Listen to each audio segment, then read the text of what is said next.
That's it, and go ahead. Perfect. And we're going to let Nikki settle Tom, and as per usual.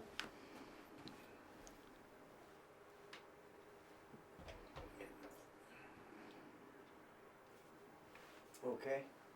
And whenever you're ready, Tom. Well, good afternoon. Good afternoon. Thanks for coming and being with us. Oh, I'm honored to be here. That's great. We're going to start out by just asking for you to tell us your name and also if you would spell your name. Right. And then we will ask you if you would share your preferred pronoun as well. Sure. My name's Dana Felty Bynum, D-A-N-A, F-E-L-T-Y, B-Y-N-U-M. Preferred pronouns she, her. And then were you born and raised in Savannah? No, I was born and raised in a little town called Morgantown, Kentucky, about an hour and a half north of Nashville, Tennessee. The Kentucky stereotypes apply. Everybody's related to me. So it was kind of nice to move away, you know. But it's great to go back home and visit. And then how did you wind up in Savannah? So I left home to go to a liberal arts college, studied journalism, was super passionate about working for a newspaper. Very passionate about it and idealistic. So after college, I moved to Washington, D.C., and I started working for a Pew Charitable Trust project where we were training journalists. So I was doing program management, setting up these conferences for journalists around the country, and did that for a little over 3 years when I just had to do it myself. I just really wanted to be in a newsroom. And through that work, I had met the editors of the Savannah Morning News, who were really involved in our trainings. And as speakers, presenters, I thought they were just brilliant. Who was that by name? That was Rexanna Lester and Dan Sewin. And got to know them and just told them, I think your newspaper sounds awesome. I would love to work for you. So they said, come on. And when was that? When did you That first was come in 2002. 2002. And then when you came, did you have a beat? I started out like, you know, all noobs covering the police beat, you know, whatever crime came in, whatever breaking news there was, general assignment in police. So I got to ride around town some with this guy everybody used to call the Man in Black. He was a photographer, and he lived and slept with a scanner on his bedside, and worked every holiday pretty much. And so I got to do a little bit of riding with him, learning the city from his point of view. You know, super nice guy. He wrote a column too called The Man in Black, which I know all longtime Savannians will remember. It was really popular. In fact, you know, anytime I ran around with him, and like we'd stop at a gas station, everybody recognized him. Hey, you're the Man in Black. You know. Oh, and he loved it too. Yeah, I'm the Man in Black, you know. You'd get in the car with him and his ego would just fill up the whole car like, geez. And then so you worked with, I'm trying to think of his name and it slipped my mind. That's exactly what I did too. Gosh, isn't that crazy? That you could spend so many years, you know, with somebody. Was it somebody rich? Was it something rich? Buddy? No. Was it Buddy something? Let's keep going. Man in Black was. We'll Google it Gosh, later. we will. Yeah. We'll get it. Yeah. So you work with it, so you're doing kind of the newbie thing. Doing the noobs, Yeah. what all new reporters have to do. Right. Yeah. And then what happens next? So what happens next? You know, and then I did get a beat because I had worked for the Pew Charitable Trusts. And there were a lot of nonprofits in town. I was sort of told, hey, why don't you be the nonprofits reporter? And we were really into like computer assisted reporting at the time, creating databases. So I did some of that, covered like the United Way, what they were working towards, a lot of the projects that the United Way funded, what they were up to, how the money was being used. So I did that for a while, you know, but then that was the early 2000s, and we definitely knew at the time that newspaper budgets were getting leaner, so thus began the trimming down and the de-staffing, you know. So you didn't have reporters covering, you know, just nice, very narrow beats like that anymore. And then you did, I remember you did some reporting Yes. around the religious community as well. So the religion reporter left, and I thought that was a natural progression for me. I went to the editor and said, let me be your new religion reporter. Couldn't do just religion, so I was covering both religion and health at the same time. And I continued covering, that was 2006, so I'd been there about 5 years, just covering general assignment. When I got the religion and the health position, they kind of moved me over to the features department rather than daily reporting when I was covering religion and health. And I did that until 2011. And then, so when you were the religion reporter, I mean, that's, I think, where we're going to spend our time today. Yeah. And so, just curious, as you look back in that era, you know, we're particularly interested in this notion of how people of faith communities and faith organizations, the role that they play in the larger community. Right. And wondered, as you look back in that time, that 5 years that you were paying attention to that particularly, do you have stories that you wrote? Do you have memories of many different ways that people were showing up in the larger community? Yeah. Kind of based on faith? Yeah, I do. There was definitely a growing interest in interfaith, in reaching out beyond just this community that you meet with every week, and trying to work together. I mean, there were quite a few efforts like that. Some I think that still survived. Backpack Buddies, I think a lot of people are familiar with that program here. And at the time, that seemed to be a bit of a new concept. I don't know if it's the same people doing it, but at the time, that was a combination of Christian, Reformed Jewish, and I mean, different mainline and non-mainline Christian denominations that were coming together around that. And really trying to make it work, struggling some over the mission and working it out. And just describe the mission briefly, if you would. So I remember the mission of Backpack Buddies was to pull together volunteers from many different congregations, maybe adopt a different public school, source a bunch of backpacks for the children, stuff them with food that can get them through the weekend, distribute the backpacks on Friday as they're on their way home, Monday morning collect the backpacks, and start it all over again.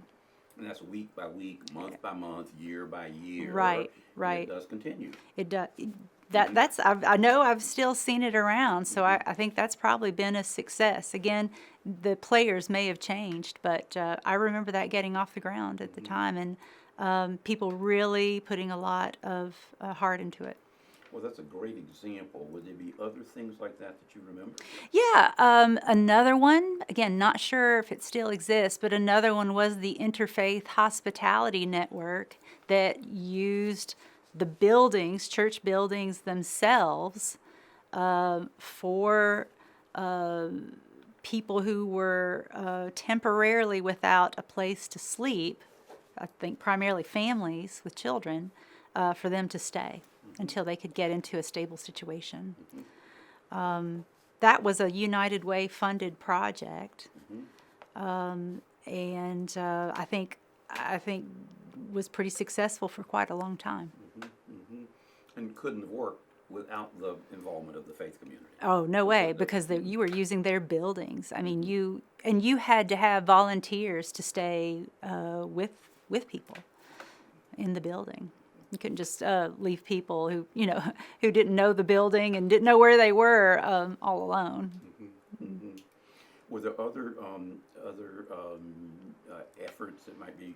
We're now really talking in some ways about homelessness or Right. lack of permanent home. Were there other efforts that you can remember that were faith-based that might have been Oh, focused gosh. in that direction? And there were of course, there's always been lots of congregations to come to the homeless community on their own. Now the question is, can I think of any that pooled their efforts? That's the challenge, is working out an agreement with another group to pool your resources for something so complicated. For the homeless, I can think of a few really important players in the faith community for the homeless. Of course, Reverend Michael Chaney, who I think that's his priority in his ministry, is the homeless. And I think he has enlisted the help again of, I think the Reformed Jewish congregation has certainly got his back in his effort. Again, the other players kind of, in my memory from that time, were really organizing their own congregation toward maybe a more temporary offer of help. But when I think of somebody who's like a long-term player in the homeless community, it would be Reverend Chaney. Did you ever have contact with Reverend Michael Elliott back in that day? Oh, yes, absolutely. Tell us a little bit about Yes, the role he played, if gosh. you wouldn't mind. That's another person with the time passing, who I would talk to all the time. And so, gosh. So I don't, this isn't useful for what you're doing. You remember Jan Skutch. So Jan Skutch and Michael Elliott were buds. And Jan Skutch, if he wanted the story, then he got the story. So Jan Skutch, who was in the Savannah Morning News for 50 years, he absolutely adored Michael Elliott's project, and so if it was Michael Elliott, Jan Skutch wrote about it.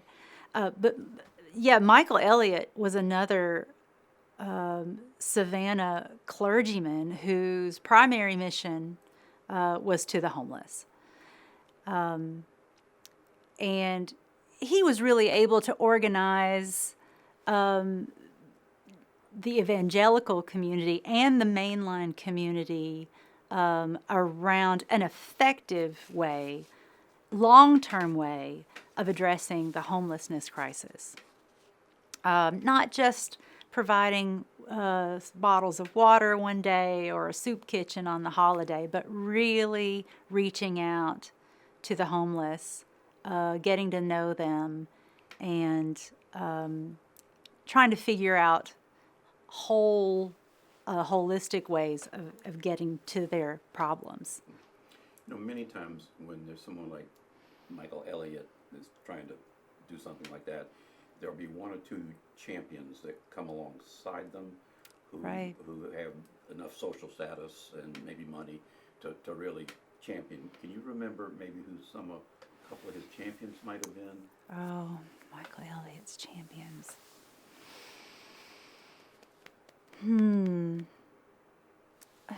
His office, help me remember, where was he based? He was based over there at the Baptist Center on Wheaton Street. My memory is that maybe J. Curtis Lewis at First Baptist. That's right. Yeah. That's right. So, yes. Yeah. Michael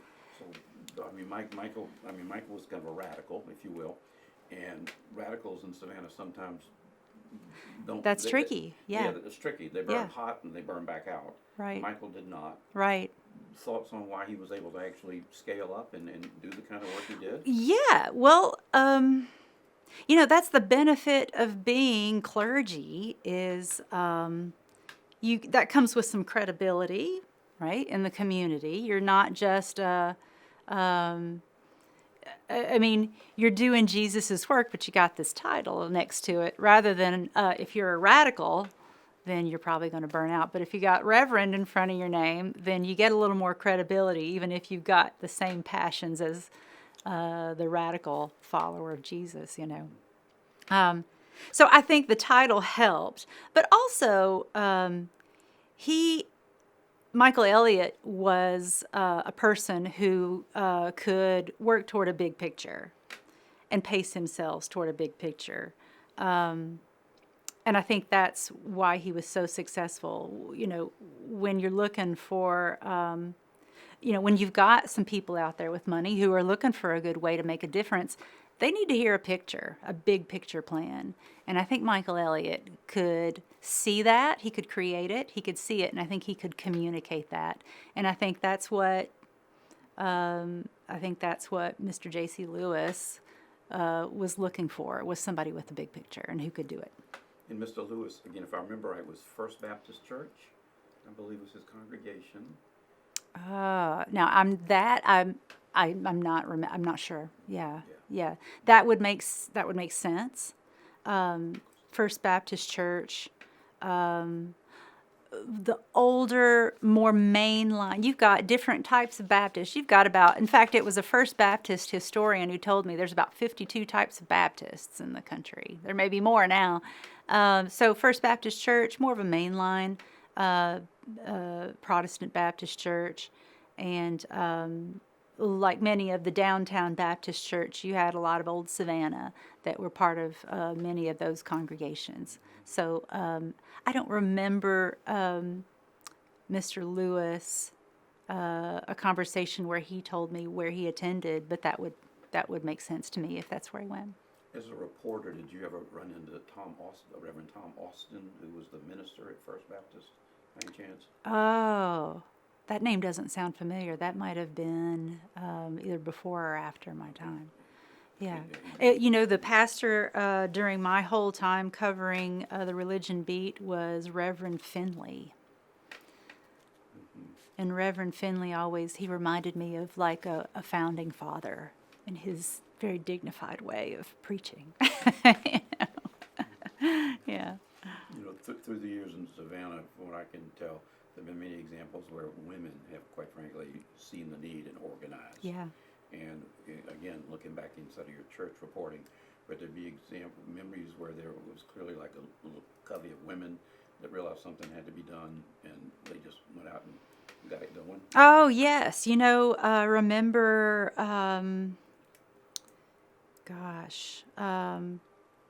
Tom Bordeaux's wife was very involved in Backpack Buddies from the very beginning, in that vision. What was her name? Maybe Nell Bordeaux. Yes, very smart woman. Very passionate about the community. I remember her being very involved. Her congregation was First Presbyterian, I'm pretty sure, was here. Yep, where we are. Some other women. Of course, the Sisters of Mercy. Mm-hmm. There have been many Sisters of Mercy here in Savannah who have done, who are responsible for a lot of the social services that we have here in Savannah today. I think of St. Joseph's Candler, Sister Margie Beatty. I mean, very, very active person in the health community. And there's been so many sisters who have been part of the Good Samaritan of St. Mary's clinic here, helping the community. Tell me more about Good Samaritan, because that's out in Garden City. I see. The Good Samaritan Clinic primarily serves a Spanish-speaking community. Mm-hmm. It's right across from the Groves High School. Yeah.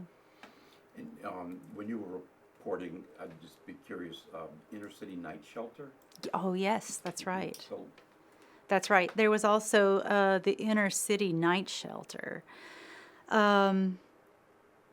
I think, again, one of these just temporary shelters that would also try to provide some, I think what they provided was a phone during the day, the ability to make some phone calls, apply for jobs, get some clothes, help you get back on your feet. And that was a program funded, I think, largely by the Christian community here, across congregations. Just curious, you've lived other places, Yes. and would you have an opinion or a way of thinking about how Savannah's interfaith community, does it strike you that it's more robust than other places, or every place feels about the same? Or Yeah. would you have kind of a sense of that? You know, for Savannah's size, I was surprised when I moved here by how accepting this city was of different faiths and how comfortable they were coming together. You know, I thought that was impressive. And that may have something to do with just the fact that the Jewish community here are some of the founding, part of the founding community. So I'm guessing, but it sounds like this community has evolved over many generations as being accepting of religious diversity. We've had the Irish come in, the Irish Catholic community living right next to the Jewish community, living right next to the mainline Protestant community, the evangelical community that comes in from the surrounding counties. They know each other's language. They know each other's holidays. They stick little signs in their yard that, welcome the neighbors' holidays into the year. So I think for me, having grown up in the South too, I thought that was different from some other places I've lived, where people tend to, want to leave each other alone, mind their own business, not appear to pry in anyone else's religion. But to also say, here in Savannah, I think you will hear people say, Happy Easter to their Greek Orthodox friends, because they know, it's Easter for the Greek Orthodox today, so that's what they'll do here. When you were reporting in town, did you have opportunity to be able to connect in with the African American faith community much, or was that more of the purview of the African American papers, or how did that play out? And if you were, Yeah, could we think about that a little bit? my editors, Rexana and Dan, shared with all of us when we started working at the Savannah Morning News. We were told the history of this newspaper, which is an unwelcoming, racist history. So that's just the way it is. And we are, we're in the point now where it's our turn to listen. So that was made clear. We're not coming from a great history. We're not in a position to know what the African American community's issues are, and we probably aren't doing a good job covering it. So we were given a lot of space to just go out in the community and have coffee with people and listen and not come back with a story. That was one of the best parts of my job. I loved doing that. Going out and not having to come back with a story, but just listen to people. I remember, of course, any opportunity that I got to talk to Reverend Tillman at First African Baptist was always so great. He was so interesting. And there was a woman who, she lived over in West Savannah. And now, see, it's been so long, I'm terrible with names. I can't even remember people I've, worked with, their names. But she was, she worked at a funeral home, and her vision wasn't good. She did not have good vision, but she was had a big job at a funeral home over on West Savannah. And And she knew everything about West Savannah. Do you remember her name? I know the funeral home. I could see the funeral home over there. She was really smart. Uh-huh. Very opinionated, but I mean, Bynes Bynes. Funeral Home? I don't think no, that wasn't her name. No, okay. And she struggled with health issues, and I have wondered over the years where she is. But she would welcome me into her home any time, but I had to be ready to sit and just listen. And she was great. She was great. She was absolutely honest, and I was so grateful for it, about what a really lousy job we had done in the past. But she was never without ideas about what we could do better. And man, if you're a reporter and you find somebody like that, I mean, that's a gem.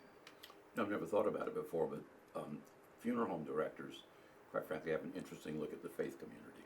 Yeah. She knew everything about West Savannah. She knew issues we should be covering. She knew the faith leaders.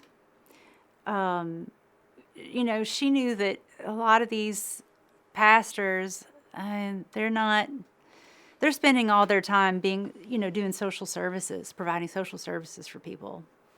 What they're spending their time doing doesn't look much like running a church. I mean, they're just helping people survive, So it was great to find her. And even if, she would tell me that a story I wrote was pretty worthless, okay, thanks. I need to hear that, right? I mean, she had credibility.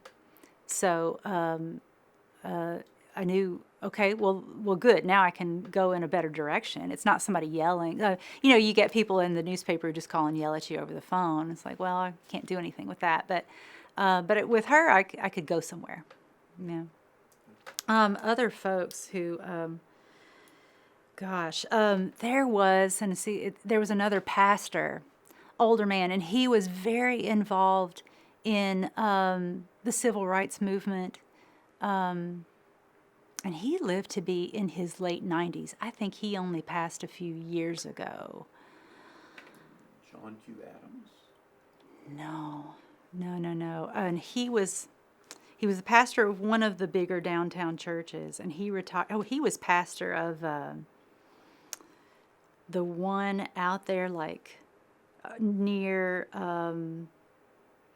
Matilda Park. What is the big one out there? Big red brick, 2-story church. St. Matthew's? St. Matthew's. This would be Matthew Brown. Yes. Yeah. Matthew Southall Brown. Right. Mm-hmm. There was another person who would call us up and tell us there's an event coming up in the African American community. I want to make sure that it's on your radar. And if Reverend Brown called, then we were doing it, because he knew what was going on. He knew that that we had blinders in the past, and rather than wait till something had passed and scold us because we didn't see, he'd call us up beforehand and say, here's what I think we've got this going on. Here's what I think you need to be there. And he didn't even say why we'd be there. Very brilliant, very calm person, and a real honor to meet. So, I mean, in his own way, it seems like what he was doing was he was connecting the faith community to the larger community and counting on y'all to help do it. Yes. And was creating expectation for the newspaper. Right.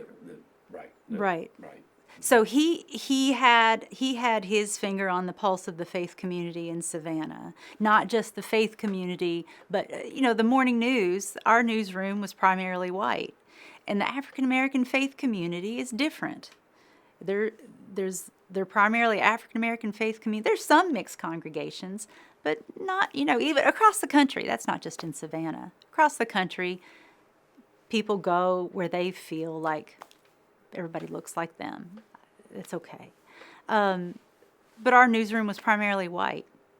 So he would call up and make sure that we were aware of community events that affected our broader community, affected the African American community. Make sure that we knew it was important to be there.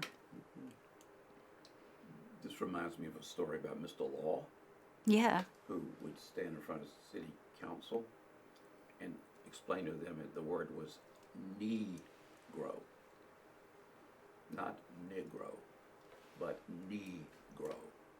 He would actually touch his knee in front of city council. But I share that story with you Right. because it's another example of someone in the African American community, quite frankly, educating Yeah. the Yeah. majority community Right. about a fundamental. Right. Yeah, Right. which is interesting. Yeah. I remember, and I know he has since passed away, covering the religion community. I wanted to at least introduce myself to everybody so they had a phone number. If they thought of anything important happening in the community, they had a name and a phone number to call. So I looked for every different type of religion. I asked everybody in town, who do you know? Who's kind of the person to know in the primitive Baptist community? Who's the person to know in the mainline Baptist community? Call them up. Hey, I just want you to have my name and my phone number. And then if they suggested more like, well, hey, come over and meet, or hey, you want to get coffee? Then yeah, sure. And many didn't. They said thanks, and I never heard them again, which is fine. But I remember reaching out to, and this would have been again mid-2000s, not terribly far after 9/11. Reaching out to the Muslim community here, and Imam Ali being incredibly welcoming, very welcoming. Very intelligent, very willing to share information about their community. There were some Muslim communities I reached out to who were, certainly weren't like that, who shared that they really were a target. They felt like a target, and they did not want to be in the paper. And again, I wouldn't push, but just here's my name, here's my number, if you ever want anything, But Imam Ali, he was not afraid. That's a lovely memory of him. He was not afraid. Mm-hmm. Yeah. Are there questions or ways that either of you want to kind of push on me a little bit here? Well, first of all, Bob Morris was a name you're looking Yes, Bob for. I thought I'd help you out. Thank you. I looked it up. Thank I you. do remember that column. Bob. Yeah.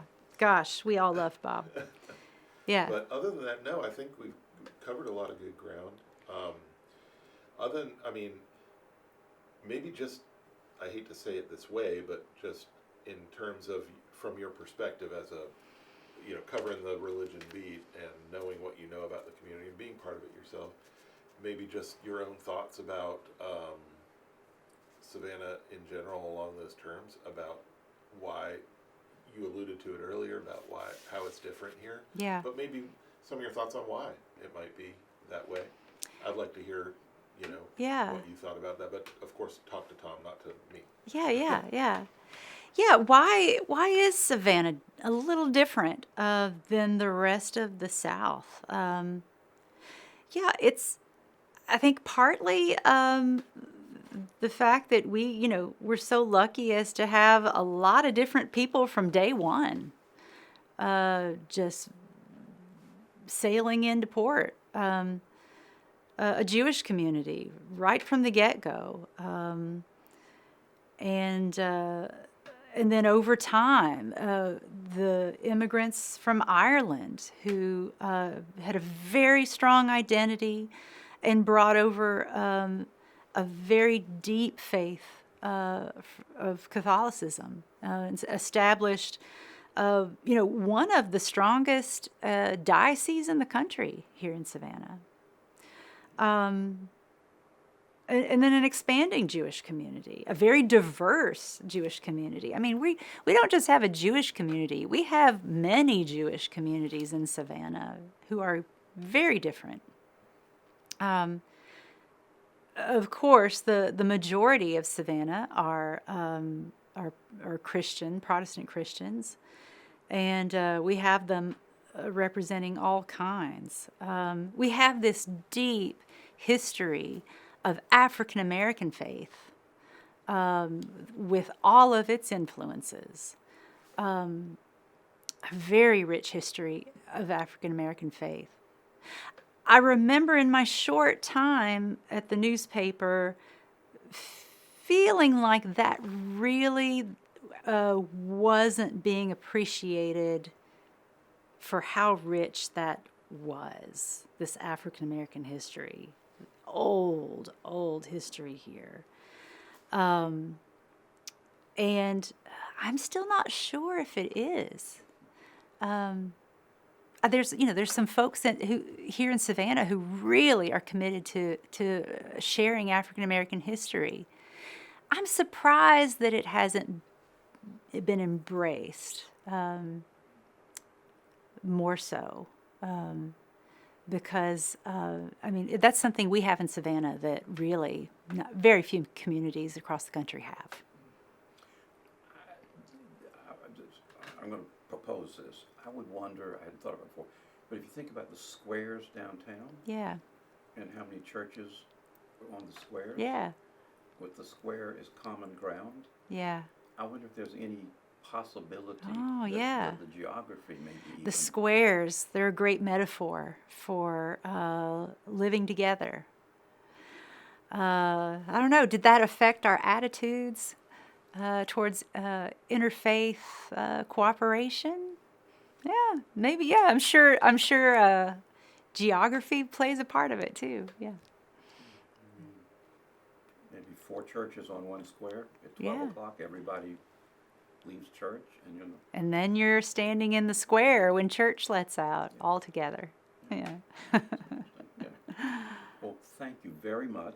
You're welcome. This has been an interesting interview because you're coming at it from a completely different angle than anybody else, as a journalist. Yeah. Which gives it just a whole nother kind of, like you think about a diamond and a shaft of light, you keep tilting a diamond and Yeah. shafts of light come through it. Yeah. This was a little bit different shaft of light to Well, come through good. it, which is very interesting. Well, that's good to hear. Yeah, Glad it was there was something useful. Yeah. Yeah. And just while we're talking about Roxana, she's going to come in tomorrow, I believe. Oh, good. To talk about the UUs. Yeah. Unitarians, because she's very active there. Yes, Look she forward to that. is. Yeah, and gosh, there's another really rich history there. Yeah. That's great. Yeah. That's great. We've done about, 25 of these so far? 30? Oh of my these so far? gosh! Wow. We're getting there. Yeah. Oh wow! That's a lot of editing. It's a lot of transcription. That's a lot of transcription. Do you use AI to do that? I do. Well, I- it gets me 80% of the way Yeah. there, and then I have to listen again and Yeah. Then you gotta fix it. Oh and my I'll be gosh. transcribing what I'm saying right now. I turned it off. Yeah. Smart. Oh my gosh. Cut. Oh, I should cut. Yeah. Cutting. Okay.